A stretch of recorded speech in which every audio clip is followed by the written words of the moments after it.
Okay.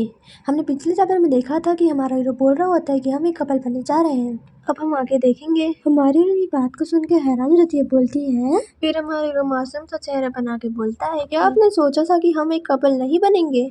आगे हमारा hero दुखी होकर बोलता है कि आप ही हैं जिन्होंने कहा कि आपने मुझे चुना है। ये सब बात तो हमारी हीरोइन के सीधा दिमाग में जाके लग रही होती है। बेचारी हमारी हीरोइन दुखी होकर बोलती है कि यह इंसान बस मेरा मजाक उड़ाना चाहता है। हीरो हमारी हीरोइन को देखते हुए स्माइल कर रहा होता है। फिर हमारा हीरो आगे हंसते हुए बोलता है कि क्या यह काफी नहीं है कि आपने विवाह के प्रस्ताव में झूठ बोला? हमारी हीरोइन हैरान होकर बोलती है, क्या? रुको जरा, क्या वो सच में सीरियस है? हमारे हीरो मासूम से तोहक के जैसे चेहरा बना रहा होता है। फिर हमारी हीरोइन को ये दिखाया जाता है, तो ये सब सुन के थोड़ी हैरान थी, तभी पीछे से कोई खटखटा रहा होता है। फिर बोलता है कि मैं आ रहा हूँ। हमारी हीरोइन सोच रही थी कि आखिर ये है कौन। फिर हमें दिखाया जाता है कि वह हमारी जेनी होती जो हंसते हुए बोल रही होती है, मैंने मेल से सुना है कि बर्फबारी जल्द ही रुक जाएगी। इस वर्ष का जनवरी महीना विशेष रूप से कम प्रतीत हो रहा है। ये सब जेनी खुश होकर बोल रही होती है। एलियन और क्रिस्टल ये सब ध्यान से सुन रहे होते हैं। फिर जेनी खुश होकर बोलती है कि लेडी रॉटरी। हमारी हीरोइन थोड़ी सी हैरान होकर बोलती है कि क्या तुम मुझे जानती हो? जेनी हंसते हुए बोलती है कि हाँ बिल्कुल, मैं आपको जानती हूँ। आप हमारी क्रांतियों की पत्नी हैं।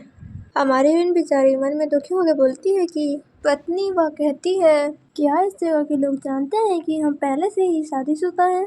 हमारी हीरो के कपड़े को छोड़ते हुए मन में बड़बड़ा रही होती है। ये सब हमारे हीरो ध्यान से देख रहा होता है कि किस तरीके से हमारी हीरोइन उसके हाथों को पकड़ी हुई थी। उसको समझ नहीं आ रहा था कि ये करना क्या चाहती है। फिर हमारा हीरो अपने कपड़े को सही कर रहा होता है। फिर जेनी हंसते हुए हमारी हीरोइन से बोलती है कि आप ये क्या कर रही थी क्रिस्टल? मेरा मतलब क्रिस्टल रॉटरी है ना? नहीं, अब यह पेंट्राइन है। तुम्हें जो खाना है तुम खा सकती हो। हमारी मन में सोचती है, क्या? हमारी हीरोइन आके अपने मन में सोचती है कि पहले उसने शादी की कसम भेजी, फिर हम आधिकारिक रूप से विवाहित हो गए। इस महल में हर कोई जानता है कि हम एक कपल हैं। क्या वो मुझे सचमुच जाने देना चाहता है? हमारे क्रिस्टल दुखी होकर बोलती है कि क्या वो सब बदला लेने के लिए कर रहा है? आगे हमारी हीरोइन दुखी होकर बोलती है कि तुमने मेरे दिल के साथ खेला है, इसलिए अब जिम्मेदारी लो। फिर हमारी जेनी बोलती है कि आपने हमारी जानकारी के बिना ही विकास कर लिया। उस महिला ने सचमुच आपका ध्यान आकर्षित किया होगा। ये सुन के हमारा हीरो बोलता है कि हाँ बिल्कुल, वह पहली महिला है जिसने मुझे बताया कि वह मुझसे प्यार करती है। ये सुन के तो हमारी हीरोइन दुखी हो जाती है, सोच रही होती है क्या ये अभी तक भूल नहीं पाया है सबको। फिर हमारा हीरो अचानक से हमारी जेनी की तरफ हाथ करके बोलता है कि यह जेनी है। फिर जेनी हाय करते हुए बोलती है कि हेलो मिस, मैं यहाँ की कुक हूँ। और वो तो बेचारी बड़ी खुश हो गई थी ये बोल के। ये सब बोल ही रही होती तभी वो हैरान हो जाती है हमारी हीरोइन को देख के और बोलती है कि आपका चेहरा पीला दिख रहा है, क्या आप ठीक है? फिर जेनी चिल्लाते हुए बोलती है कि हे भगवान, आपको देख के ऐसा लग रहा है कि आप जल्द ही बेहोश हो जाएंगी। हमारी हीरोइन बोल रही होती है कि मैं ठीक हूँ, ये बोलती है वो खड़ी हो रही होती है। फिर वह आगे बोलती है कि कृपया अपनी बातचीत जारी रखें, मैं यहाँ से जाना चाहती हूँ। हमारी जेनी उसको देख रही होती है, उसको रोकने की कोशिश कर रही होती है कि उसकी हालत बहुत खराब दिख रही है। जेनी हमारी हीरोइन को जाते हुए ध्यान से देख रही होती है। फिर जेनी बोल रही होती है कि मैं अपनी जिज्ञासा को रोक नहीं सकी, इसीलिए मैं यहाँ चली आई। तो ये वही है, वह चित्र से बिल्कुल अलग है। फिर हमारा हीरो बोलता है कि क्योंकि वे दोनों अलग अलग लोग हैं। जेनी परेशान होते हुए बोलती है कि क्या उसे अकेला छोड़ना सही रहेगा? वह एक नवजात हिरन की तरह दिखती है जो कभी भी मर जाएगी। फिर हमारा हीरो बोलता है कि वह ठीक हो जाएगी, वह बस थोड़ा हैरान है। यानी ये सुन के तो हैरान हो जाती है, बोलती है तुमने कहा था कि तुम बात करने जा रहे हो, क्या तुमने उसे धमकी दी? फिर हमारा हीरो स्लेटर को दिखाते हुए बोलता है कि धमकी से आपको क्या मतलब है, हमने शादी कर ली है। फिर हमारी जेनी स्लेटर को देखते हुए बोलती है कि क्या ये स्वीकृति पत्र है? नील को यह पता नहीं है। फिर जेनी आगे बोलती है कि मैं नील के बेहोश होने की आवाज़ सुन सकती हूँ, हमें इसे संभाल के रखने की ज़रूरत है, मैं इसे कहाँ रखूँ? फिर हमारा हीरो बोलता है कि ठीक वही फर्नेस में इसे आग लगा दो। जेनी ये सुन के हैरान होती बोलती, क्या आग लगा दूँ? हमारे हीरो गहरी सांस लेते हुए बोलता है कि मैं भी नकली डॉक्यूमेंट्स बना के नहीं बच सकता। एवरी इस बात का बहाना बनाकर मुझसे सचमुच शादी करने पर जोर दे सकता है। जेनी ये सुन के बोलती है कि तो यह नकली है, यह शादी नहीं बल्कि एक धोखा था। क्या लेडी जानती है? फिर हमारे हीरो स्माइल करते हुए बोलता है कि वह ऐसा क्यों करेगी? जैसे ही बर्फ गिरना रुक जाएगा मैं उसे भेज दूंगा। ये सुन के जेनी बोलती है कि आपने बहुत ज़्यादा मजाक किया, कोई आश्चर्य नहीं है कि उसका चेहरा भूत की तरह पीला पड़ गया था। फिर हमारा हीरो बोलता है कि उसे पूर्व की ओर जाने और वहाँ रहने में मदद करके मैंने इसकी उचित कीमत चुकाई है। इसके अलावा मैं उसे रोटरी परिवार से भी बचाऊंगा। ये सुनकर जैनी बोलती है कि तो आप अपनी शक्ति को पूर्व की ओर बढ़ाते हुए रोटरी परिवार को तबाह कर देंगे। फिर जैनी आगे बोलती है कि यह इतना भी खराब नहीं है धीरे धीरे काम करना। हालांकि आपको उस महिला को परेशान करने की कोई भी ज़रूरत नहीं थी। फिर हमारी जैनी उस पत्र को चलाते हुए बोलती है कि आप अजीब तरह से परेशान हो रहे हैं, आखिर क्यों? हमारा ये सब ध्यान से सुन रहा होता है, उसको भी समझ नहीं आ रहा था आखिर क्या कारण है। हमारा हीरो हमारी हीरोइन के बारे में सोच रहा होता है। उसके चेहरे के माध्यम से स्पष्ट किए गए उसके सभी विचार देखना बहुत मज़ेदार है। फिर हमारे हीरो उस पत्र को चलते हुए देख रहा होता है और यही सोच रहा था कि वो काफ़ी फ़नी है। फिर हमारा हीरो एक फल के बारे में सोच रहा होता है और उसके बारे में बताता है कि इसका उपयोग विकास रोकने वाले के मुख्य भाग के रूप में होता है। यह जितना प्रभावी है इसके हानि भी उतने अधिक है। यह एक खतरनाक दवाई है जो लंबे समय तक लेने पर जीवन के लिए खतरा बन सकती है। तो क्या होगा? इस दवाई का गलत उपयोग कौन करता है?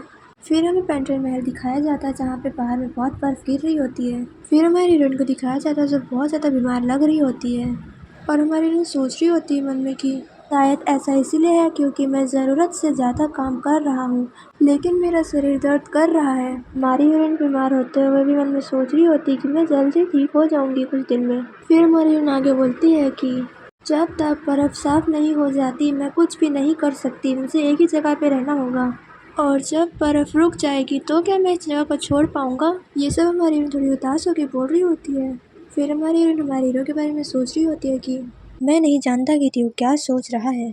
उसने ऐसा व्यवहार किया जैसे वह बिना कोई शोर मचाए मेरा साथ सहयोग करेगा, लेकिन उसने बिना सोचे समझे साथी के लिए दबाव डाला। फिर हमारी हीरोइन हमारे हीरो की बात को सोच रही होती है कि वो बोल रहा होता है कि हम एक जल्दी कपल बनने जा रहे हैं। फिर हमारी हीरोइन आगे बोलती है कि फिर भी हर व्यापारी सौदे में रीति रिवाज होते हैं।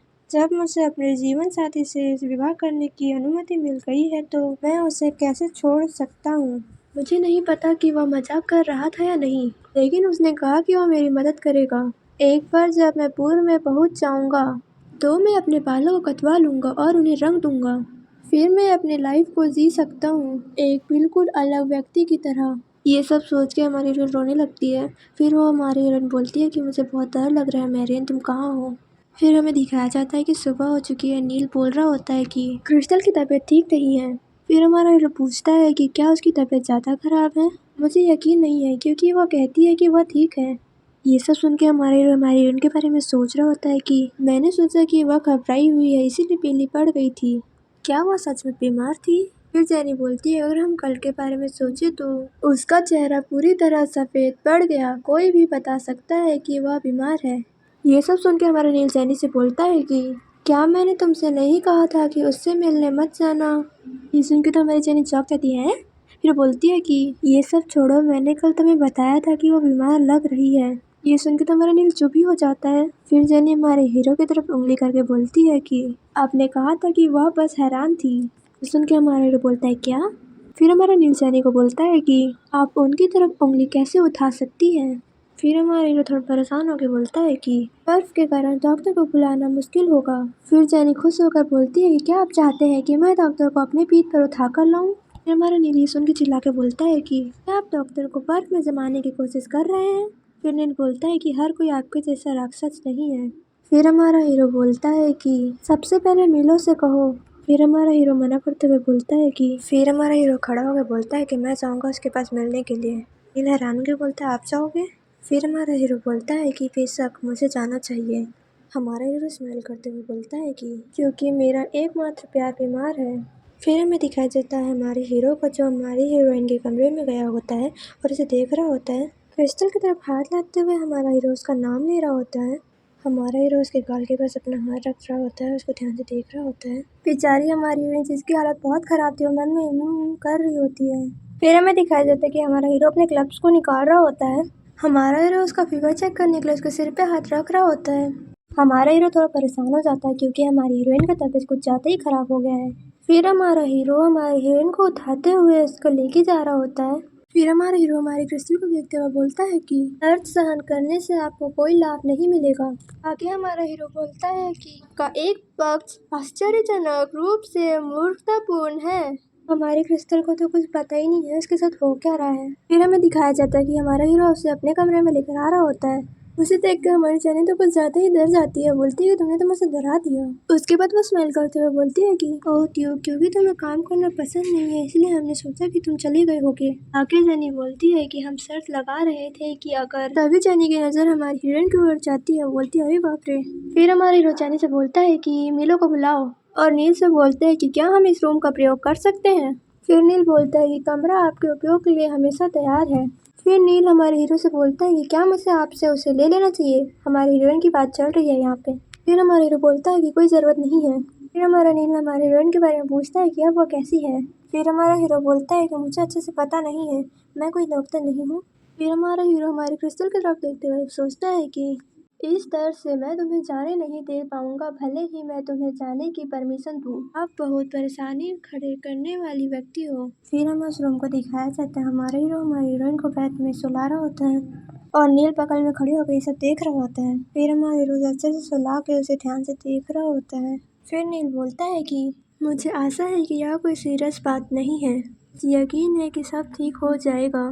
लेडी क्रिस्टल को इसकी आदत लग गई है। ऐसा लगता है कि उसे अपने खराब हालात के कारण बहुत से परेशानी का सामना करना पड़ता है। फिर हमारा हीरो ये सुन के बोलता है कि मुझे इस बात का दुख हो रहा है कि वह अक्सर इतनी बीमार हो जाती है कि उसे होश भी नहीं रहता। हमारा हीरो हमारी हीरोइन के गाल में इस हाथ रखते हुए सब बोल रहा होता है। फिर हमारा हीरो उसको रुक के ध्यान से देख रहा होता है। फिर बोलता है कि मैंने सोचा था कि उसके बोन्स पतले होंगे, पर ऐसा नहीं है। मैं बचपन से ही तलवार पकड़ता आया हूँ, फिर भी उसका हाथ मेरे हाथ से बड़ा है। तभी हमारा हीरो उसकी तरफ देखते हुए थोड़ा हैरान हो जाता है। फिर उसका हाथ पकड़ते हुए बोलता है कि फिर हमारा हीरो हमारी हीरोइन का हाथ छूते हुए बोलता है कि एक कमजोर लड़की का शरीर जिसने कभी भी ठीक से एक्सरसाइज भी नहीं किया, एक कम उम्र के बच्चे जैसी दिखती है। ये सब देख के हमारा हीरो बोलता है कि नहीं, ऐसा नहीं हो सकता। फिर हमारा हीरो हमारी हीरोइन की तरफ ध्यान से देखता है कि उसके गर्दन में कुछ निशान बना हुआ है। उसके गर्दन की तरफ वो हाथ बढ़ाता है और उसे देख के वो हैरान हो जाता है। हमारा हीरो सोच ही रहा होता है, तभी नील परेशान होकर बोलता है कि जो क्या हुआ, आप लेडी के शरीर को ऐसा क्यों छू रहे हैं। हमारा हीरो बोलता है कि जेनी को आने में देर हो रही है, क्या वो अभी मिलो को खोज रही है। हमारा नील बोलता है कि क्या, सॉरी। फिर हमारा हीरो बोलता है कि जाओ और जेनी की मदद करो। फिर नील बोलता है कि हाँ समझ गया। फिर नील वहाँ से चला जाता है। फिर हमारा हीरो क्रिस्टल के गाल में हाथ रखते हुए उसका नाम ले रहा होता है। फिर हमारी हीरोइन को दिखाया जाता है जब बहुत ज़्यादा बीमार थी। फिर हमारा हीरो बोलता है कि क्या आप अनुमान लगा सकते हैं कि मैंने अभी क्या सोचा। तभी हमारी हीरोइन को दिखाया जाता है जो स्माइल कर रही होती है। फिर हमारा हीरो बोलता है कि मुझे पता है कि तुमने मुझे छूत नहीं बोला। फिर हमारा हीरो स्माइल करते हुए बोलता है कि हालांकि अभी जो मैंने सोचा वह भी असंभव नहीं लगता। फिर हमारा हीरो आके बोलता है कि मैं जो करने वाला हूँ उसके लिए मैं आपसे पहले ही माफ़ी मांग रहा हूँ। फिर हमें दिखाया जाता है हमारा हीरो हमारी हीरोइन के कपड़े को साइड करते हुए बोल रहा होता है कि भले ही आप नहीं जानते। फिर हमारा हीरो हमारी हीरोइन को बहुत ध्यान से देख रहा होता है।